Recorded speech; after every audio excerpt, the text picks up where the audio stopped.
I know you probably remember certain moments in your life where you got the worst news of your life. And I want you to think about it right now. It's going to bring the mood way down. We've been having fun so far. This is going to be very much a slam on the brakes moment, but I want you to do it anyway. Think of the worst news that you ever got in your life. This is not the worst news I ever got in my life. At the time, it was in the top 5. A lot of crap has happened since then. I don't even think this makes the top 50 now at age 40. Live a little while and it'll demote the things. You know, God, this is a disaster. Live a little while. You'll be saying, that was a mild disappointment. That was a temporary setback. Or you might even say, that was actually a blessing in disguise. Give it time. That's what I'm trying to say. Give it time. And upon reflecting on some of the events of your life, you can see how the spaces where you thought God had left you were actually the setups for him to do some of the greatest things he did in your life. And so Chunks, who's our CFO, that's not his legal name, but he goes by Chunks. James is his legal name. But this day I wanted to throw him out of my office because he brought me some bad news. And he walked in my office, Abby, and told me, the deal is dead. He said, don't get too upset because I've done everything I can do. Don't throw anything at me. It's not my fault. But there is a tenant in the strip mall. Am I saying this right? There's a tenant in the plaza that doesn't want us to meet there, and they have an option in their lease to say that we can't meet there, and they've decided to exercise their right to say we can't meet. And I said, well, who can we call? He said, can't call anybody.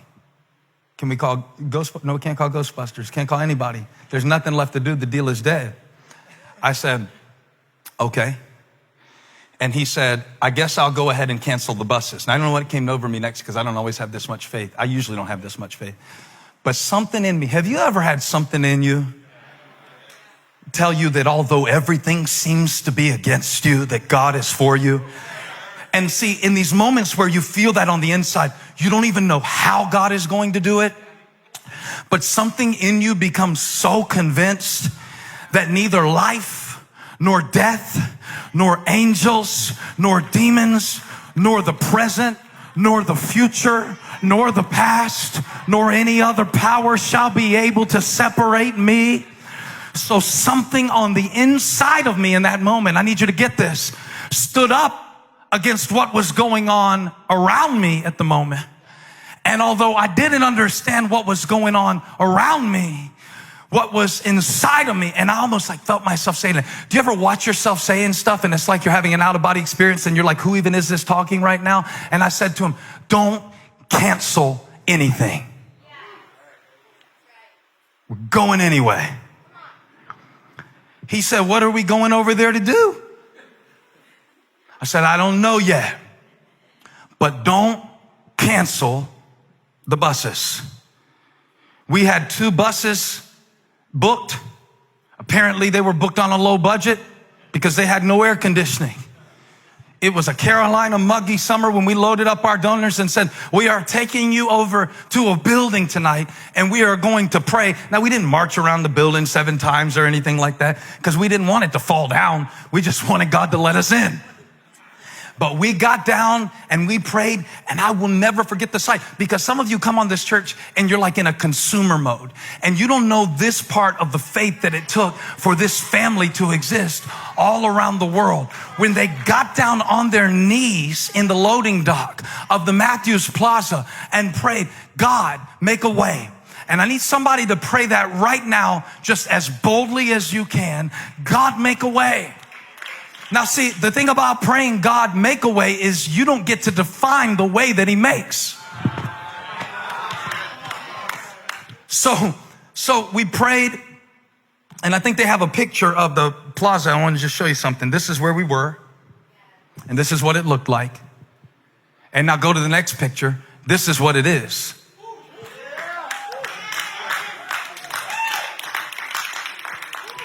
I thought y'all would holler for Yahweh on that one. I thought y'all would shout to the Lord like Darlene Check in 1996. Because, show them the first one again. That's what it was. You can't get in. And here's what it is.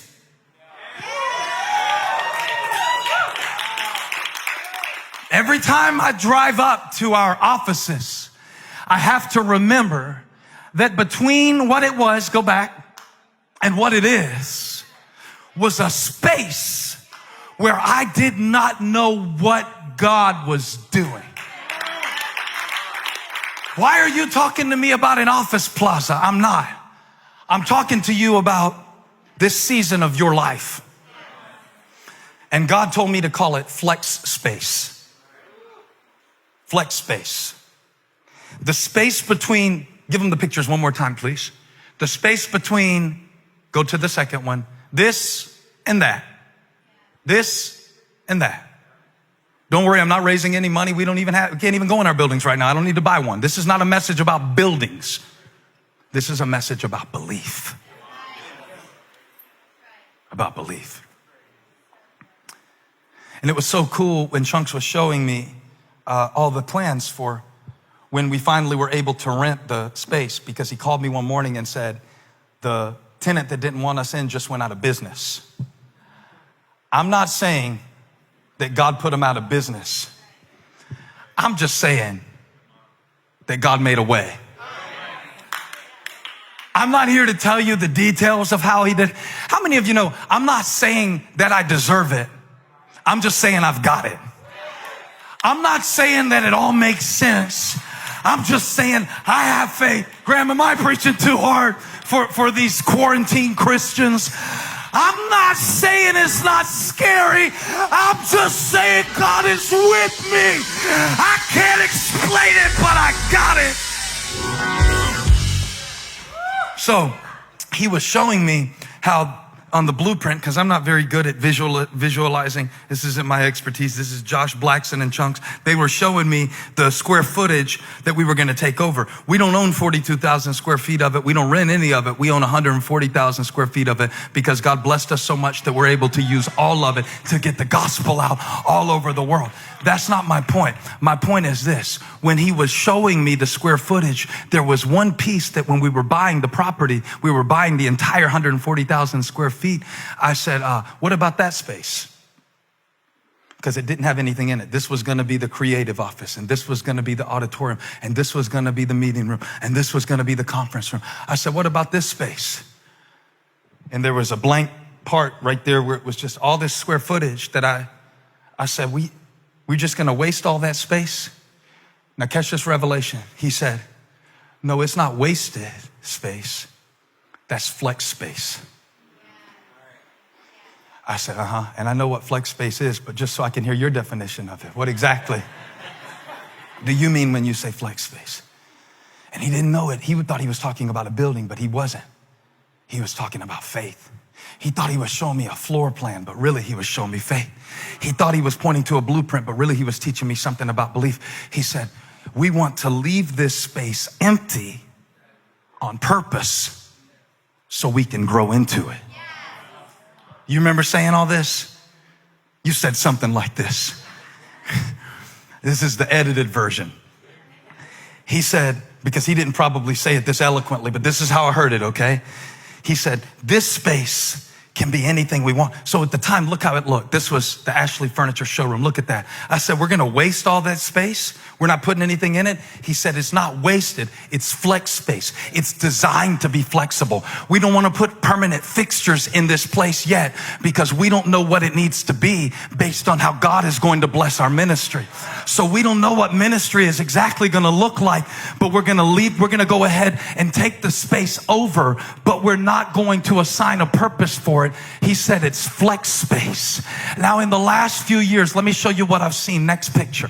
I've seen this space become an opportunity for us to stage and set up campuses. You went too far. Go back. This is the equipment that is going out to one of our campuses that we started in the last few years. Flex space. Do you see all of those cases? That's our teams getting ready to send out equipment to our location so we can have church.